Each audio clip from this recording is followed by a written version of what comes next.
Assalamualaikum warahmatullahi wabarakatuh. Shalom, Om Swastiastu, Namo Buddhaya, Salam Kebajikan, Rahayu. Yang terhormat Ibu dosen, pengampu mata kuliah manajemen perubahan, dan teman-teman yang saya banggakan. Saya Muhammad Arman Fadli, mahasiswa semester 3 program studi manajemen dengan NIM 2024008092 dari kelas MN 24A.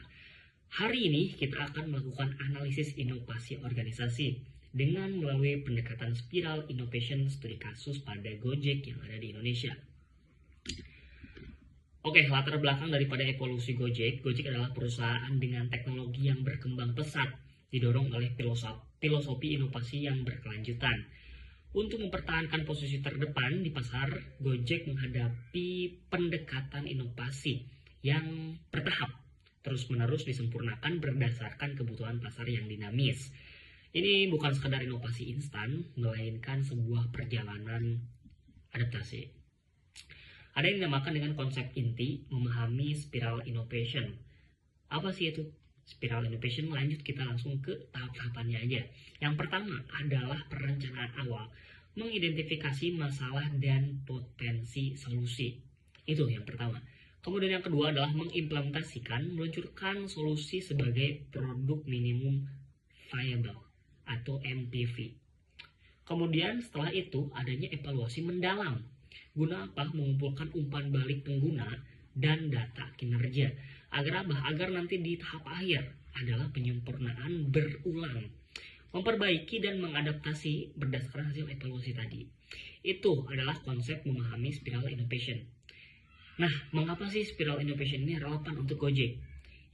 Industri digital dicirikan oleh ketidakpastian tinggi dan perubahan yang cepat tentunya. Dalam lingkungan seperti itu, pendekatan inovasi yang kaku tidak akan efektif. Dan hari ini, Gojek sebagai pemain utama menemukan strategi yang memungkinkan mereka untuk beradaptasi dengan cepat. Fleksibilitas dan kemampuan adaptasi adalah kunci untuk tetap relevan dan kompetitif. Spiral innovation memberikan kerangka kerja yang Gojek butuhkan untuk terus-menerus menyesuaikan layanannya dengan ekspektasi dan kebutuhan pengguna yang berkembang.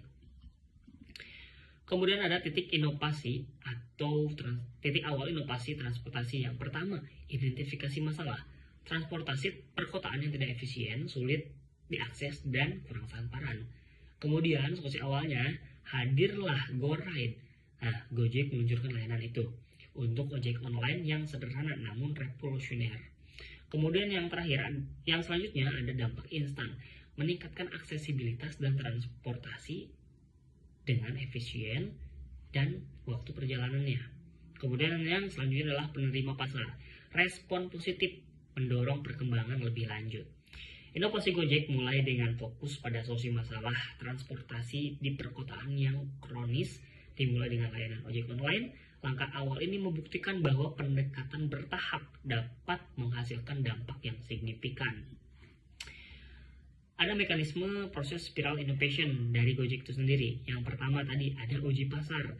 Layanan atau fitur baru diluncurkan dalam skala kecil untuk menguji penerimaan. Yang selanjutnya adalah evaluasi respon pengguna. Mengumpulkan umpan balik, menganalisis data pengguna, dan mengidentifikasi area perbaikan. Langkah selanjutnya adalah perbaikan iteratif, yakni mengimplementasikan perubahan berdasarkan tadi hasil evaluasi untuk meningkatkan fungsionalitas dan pengalaman. Yang selanjutnya adalah pengembangan skala. Setelah terbukti berhasil, inovasi digabungkan lebih lanjut atau diintegrasikan sebagai layanan-layanan yang baru. Contoh inovasi bertahap dalam Gojek. 1. GoRide, munculnya GoRide. Awalnya fokus transportasi online. Yang kedua ada GoFood, langsung ke pemesanan makanan yang efisien, hasil dari observasi perilaku dan aktivitas pengguna.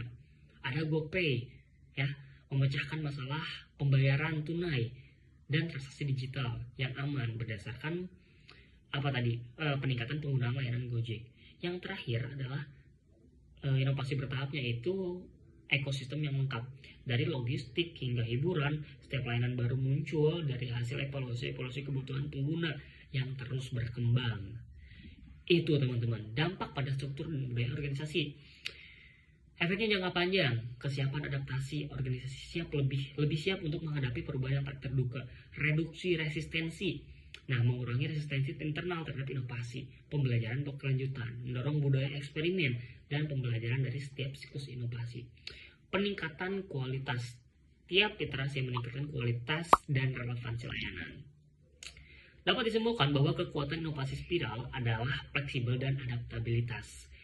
Pengurangan resiko dengan pengujian bertahap tadi ya, resiko kegagalan inovasi dapat diminimalkan.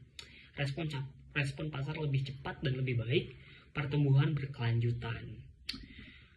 Refleksi untuk membangun masa depan. Nah, ada hasil nyatanya. Gojek adalah contoh nyata bagaimana spiral innovation dapat menjadi tulang punggung keberhasilan di era digital.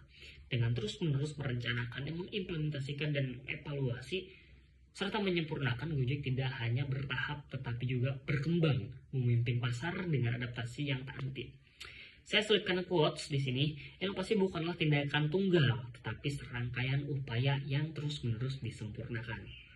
Mungkin kiranya itu saja yang dapat saya sampaikan. Kurang lebihnya mohon dimaafkan. Kesalahan datangnya dari diri pribadi saya. Kebenaran hanya milik Tuhan Yang Maha Esa. Wabillahi taufiq wal hidayah. Wassalamualaikum warahmatullahi wabarakatuh.